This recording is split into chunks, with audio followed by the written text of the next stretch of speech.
Hello everyone and welcome to another middle game episode with Coach B and masteryourchess.com.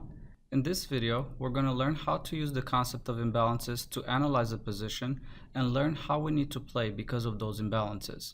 First, we're going to take a look at a game played by Topalov versus Sasikiran in 2007.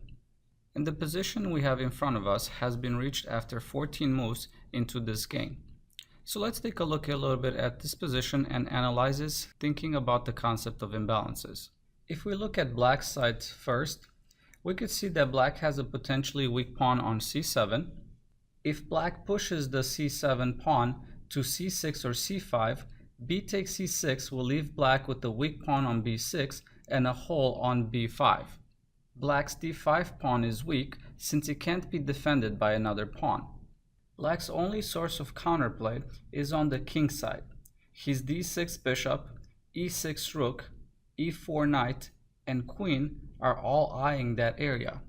Also, black's b7 bishop, which is defending d5, is playing a purely defensive role, while black's dark square bishop is giving firm support to the c7 pawn, while also playing a key role in any kingside attack that might happen soon.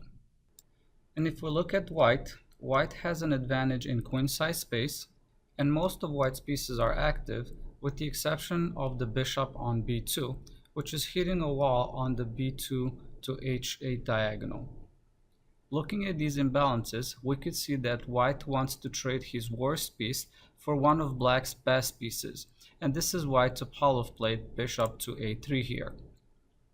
This move forces the exchange of white's worst piece for the critically important bishop on d6.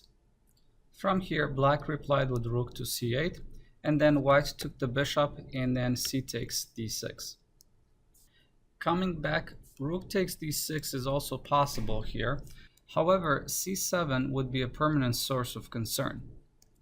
Coming back after c takes d6, this is no longer the case. In addition, the e5 square is also covered, ending all the ideas from the knight f3 coming to e5 and potentially to c6. Of course, c takes d6 comes with its own baggage. The d5 pawn is weak and will need babysitting for the rest of the game. After this, the game continued with rook to c1, knight d to f6, and then h3. At this moment, Topalov said in New in Chess 4, published in 2007, that this game right here, he knew it was about positional weakness. He knew that it didn't matter how long it would take, but in the end, all the rooks would be exchanged, further highlighting his opponent's structural problems. Topalov, who was one of the greatest attacking players in the world, is making it clear that the course of this game isn't dependent on personal taste, which would be attack for him, but rather what the board dictates him to do.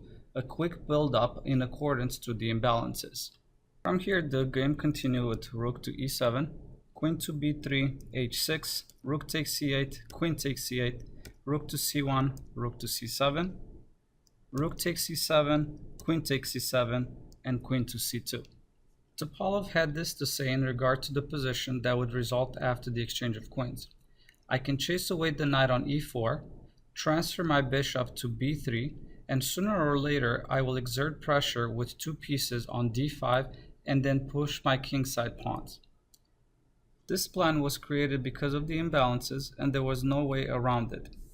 He will chase away black's advanced knight with f2 to f3. Knights need advanced squares to be effective, thus he intends to turn a good enemy piece into a passive one.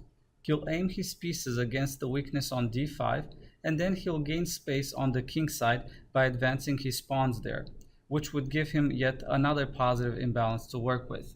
The game continued with queen to e7 and then queen to c1. White already controls the c-file, but now it also defends e3.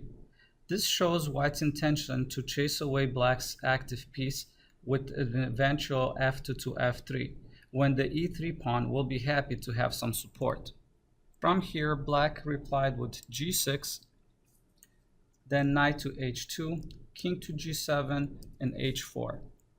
This move gains kingside space, deprives the e4 knight of the square g5, and threatens to win after f3. From here, black continued with knight to e8, f3, knight 4 to f6, knight f1, h5, knight f4, and then knight to d7. Queen to e1, knight to f8, queen to g3, king to h6, and then knight took on h5.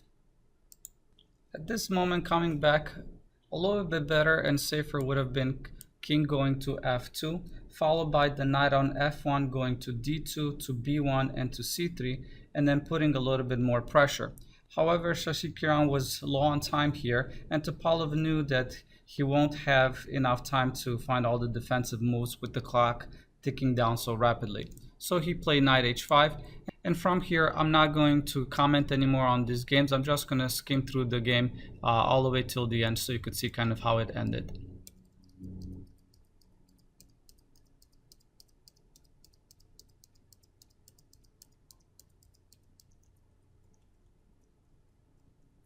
And after white won the bishop, black resigned.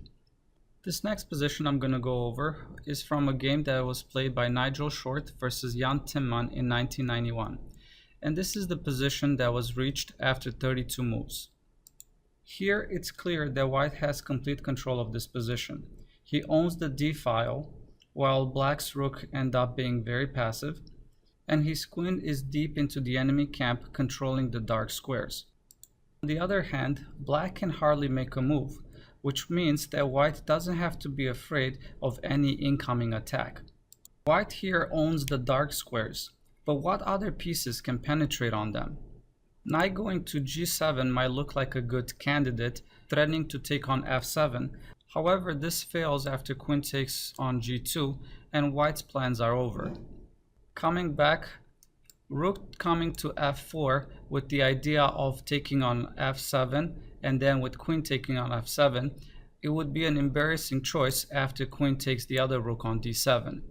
And that leaves white with only one other piece that can drive down on the dark squares, which is white's king. So the game continued with king to f4, bishop to c8, and after king to g5, black resigned. There's nothing that he could have done to prevent checkmate from happening.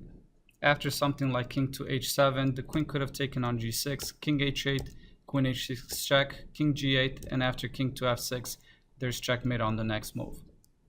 So as you've seen in these two games, it was analyzing the imbalances that led to the winning moves in these games. Having a clear understanding of these imbalances, it's what's going to lead you to the correct moves in your games as well.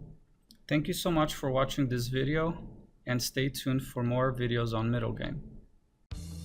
If you liked my video, please subscribe and don't forget to check out my new website, masteryourchess.com, where you can learn, practice, test, and master your chess knowledge.